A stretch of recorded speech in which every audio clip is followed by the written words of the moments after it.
Hi, என் skin கொஞ்ச நேரத்துல try ஆயிடுது, ரொம்ப டல் ஆயிடுது, ஏதாவது க்ரீம் சஜஸ்ட் பண்ணுங்கன்னு சொல்லி கேட்டிருந்தீங்க. க்ரீமை விட சீரம் வந்து மோர் எஃபெக்டிவ்.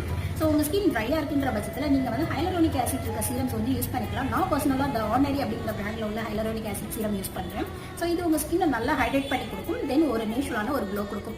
இல்லை நான் ஆயில் ஸ்கின், என் ஸ்கின்னுக்கு வந்து கொஞ்சம் பிரைட்னிங் வேணும் அப்படின்னு கேட்குறவங்க வந்து விட்டமின் சி பிரைட்னிங் சீரம் அப்படின்னே இருக்கு. இந்த பிராண்டு தான் வாங்கணுமா அப்படின்னு கேட்டால் இல்லை, நீங்க என்ன பிராண்ட் உங்களுக்கு கம்ஃபர்டபுளோ நீங்க வந்து வாங்கிக்கலாம். நீ பாட்டு லிஸ்ட் சொல்லிட்டே போய் எங்க வாங்குறது அப்படின்னு கேட்டீங்கன்னா நைக்கா ஆப்ல இது எல்லாமே அவைலபிள். ஓகே, நீங்க வந்து நார்மல் ஸ்கின் அப்படின்ற பட்சத்தில் விட்டமின் சி 10% இருக்க மாதிரி பிரைட்னிங் சீரம் வாங்கிக்கோங்க. ஆயில் ஸ்கின்ங்கிற பட்சத்தில் நீங்க விட்டமின் சி 20% இருக்க மாதிரி வாங்கிக்கோங்க. இது எப்படி அப்ளை பண்றது? நார்மலா மார்னிங் வந்துட்டு நம்ம ஒரு கிளான்ஸ் பண்ணிட்டு, கிளான்ஸ்னா பெரிய டேம்லாம் கிடையாது, ஜஸ்ட் ஃபேஸ் வாஷ் பண்ணிட்டு இதை வந்து லைட்டா ஸ்ப்ரெட் பண்ணிக்கோங்க.